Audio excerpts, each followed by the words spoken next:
Hello दोस्तों, मैं हूं आपका दोस्त आरजे प्रवीण और आप सभी लोगों का स्वागत करता हूं अपने यूट्यूब चैनल में। दोस्तों, हमारे चैनल को लाइक एवं सब्सक्राइब जरूर कीजिए ताकि हम लोगों के द्वारा बनाई हुई वीडियो की जानकारी आपको जल्द से जल्द प्राप्त हो। दोस्तों, हम लोगों का आज का मोटिवेशन है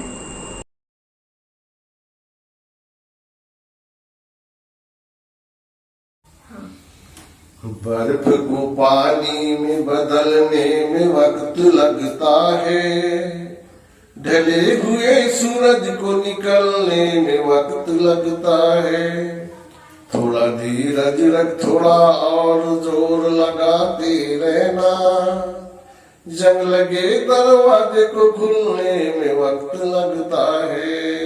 कुछ देर रुकने के बाद फिर से चल पड़ना दोस्त, हर ठोकर के बाद संभलने में वक्त लगता है। बिखरेगी यही चमक तेरे वजूद से, तू महसूस करना, टूटे हुए मन को संवरने में थोड़ा वक्त लगता है। जो तूने कहा कर दिखाएगा, रख यकीन, गरजे जब बादल तो बरसने में वक्त लगता है।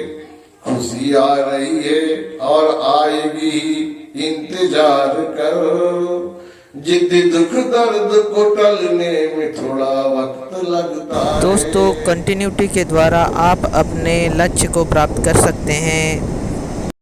दोस्तों, किसी भी चीज़ को करने में थोड़ा वक्त लगता है। इसी के साथ हम लोग अपनी स्टडी का शुभारंभ करते हैं। दोस्तों, आज की क्लास का हम लोगों का टॉपिक है पृथ्वी की आंतरिक संरचना। दोस्तों, हम लोग जियोलॉजी सब्जेक्ट के स्टूडेंट हैं तथा यह सेशन हम लोग डिटेल्स में करेंगे। दोस्तों, पृथ्वी की आंतरिक भाग की जानकारी सही रूप से अभी तक प्राप्त करना संभव नहीं हो पाया है। दोस्तों, हम लोगों के द्वारा सर्वाधिक मात्रा में भूगर्भ से कुछ मिनरल्स निकाले जाते हैं जो भी पृथ्वी की अधिक गहराई तक के नहीं निकाले जाते। यह मिनरल्स हमें पृथ्वी के क्रस्ट भाग में ही प्राप्त हो जाते हैं। जैसा कि दोस्तों, अफ्रीका के जो सोने की खदानें हैं वो भी 3 से 4 किलोमीटर गहरी है। इससे ज्यादा गहराई में जाना संभव ही नहीं हो पाया है, क्योंकि लोग जैसे जैसे पृथ्वी की गहराई में जाते हैं पृथ्वी का टेम्परेचर बहुत ज्यादा बढ़ने लगता है।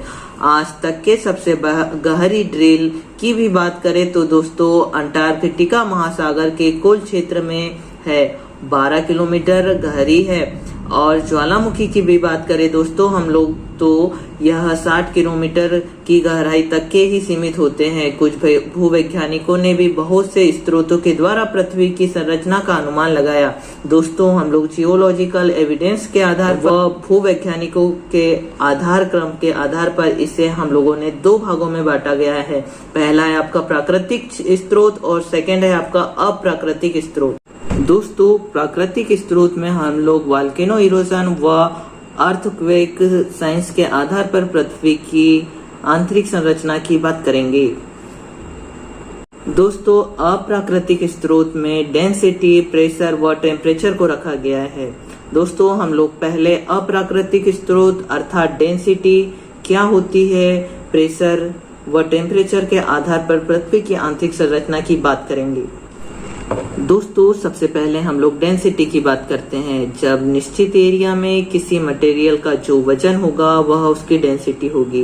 दोस्तों, इसे हम लोग एग्जाम्पल के द्वारा समझने का प्रयास करते हैं। जैसे कि दोस्तों, हम लोग 2 वस्तुएं लेते हैं। एक वस्तु लकड़ी की बनी हुई है और दूसरी वस्तु वह लोहे की बनी हुई है। दोनों का आकार सेम है, किंतु दोस्तों लकड़ी की वस्तु हल्की होगी व लोहे की वस्तु भारी होगी, जिसका वजन अधिक होगा। इस आधार पर हम कह सकते हैं कि लोहे की वस्तु की डेंसिटी अधिक होगी।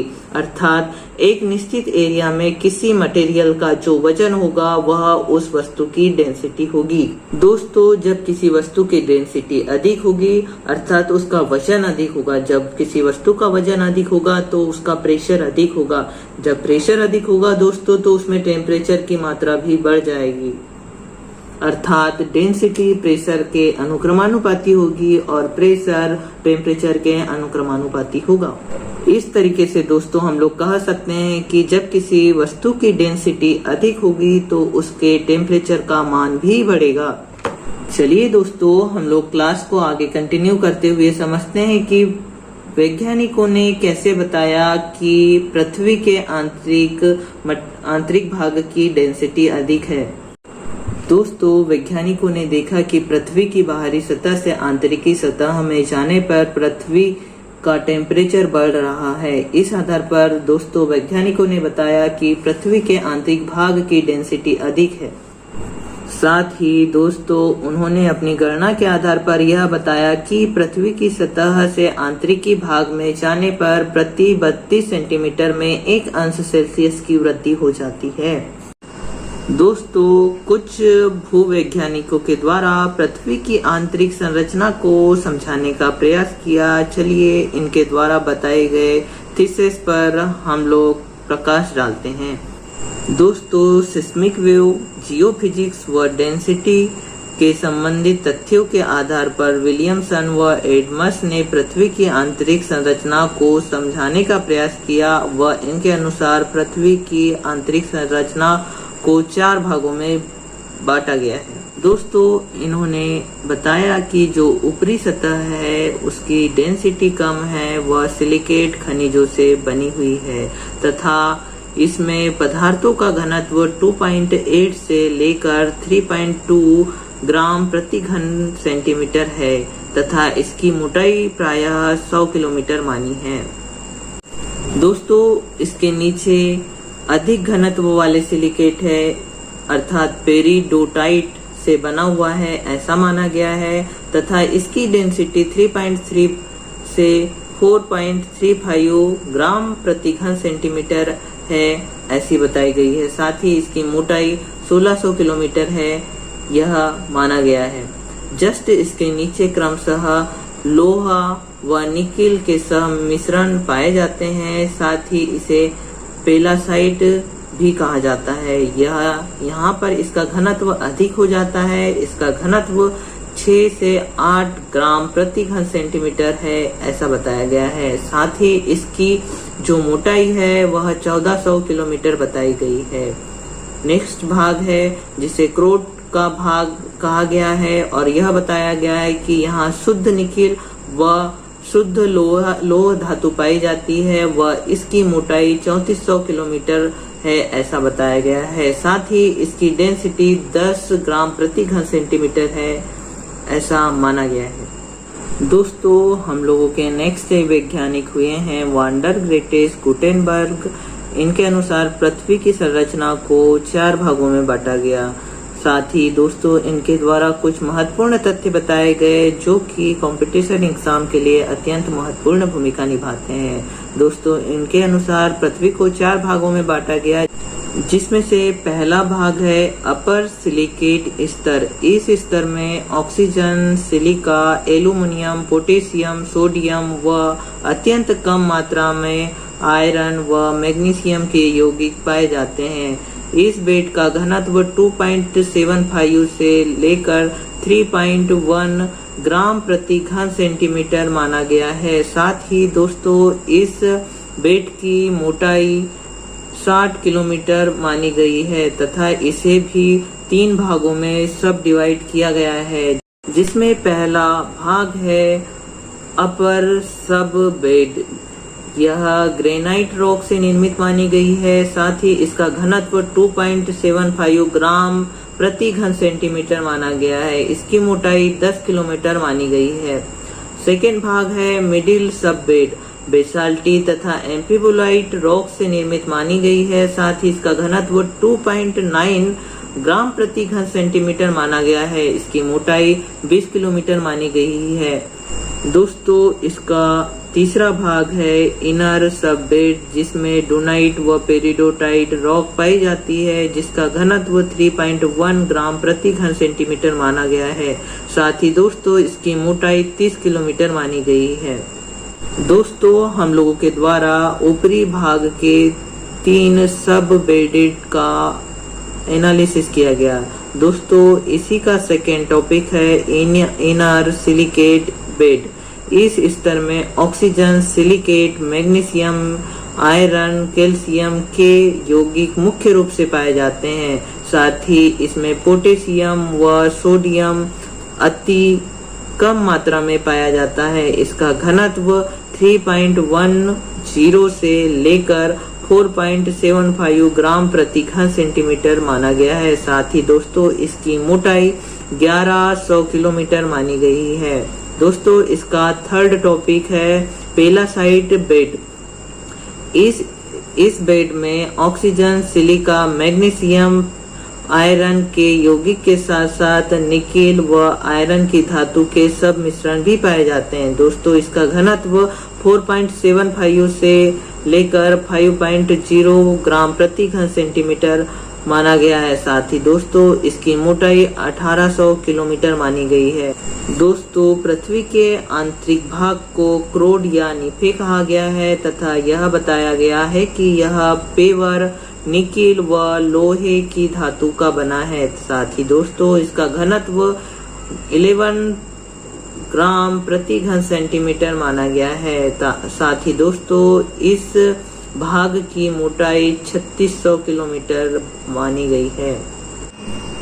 दोस्तों अलग अलग वैज्ञानिकों के द्वारा पृथ्वी की मोटाई अलग अलग बताई गई है, जिसे देखकर होम्स नामक वैज्ञानिक ने पृथ्वी की परतों को एक साधारण रूप में प्रस्तुत करने का प्रयास किया व इन्होंने बताया कि भूकंप लहरों के आधार पर पृथ्वी में 3 मंडल पाए जाते हैं जो निम्नलिखित है।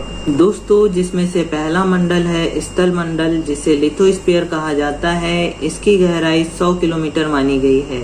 इसमें ग्रेनाइट रॉक्स की बहुलता है ऐसा बताया गया। साथ में सिलिका व एल्यूमिनियम मुख्य रूप से पाए जाते हैं यह भी बताया गया। साथ ही इस परत का घनत्व 3.5 ग्राम प्रति घन सेंटीमीटर बताया गया है। सेकेंड है पायरोस्फीयर, इसे मिश्रित मंडल भी कहा जाता है। इसकी गहराई 100 से लेकर 2880 किलोमीटर तक मानी गई है। इसका निर्माण बेसाल्ट रॉक से हुआ है ऐसा माना गया है। साथ ही इसका घनत्व 5.6 बताया गया है।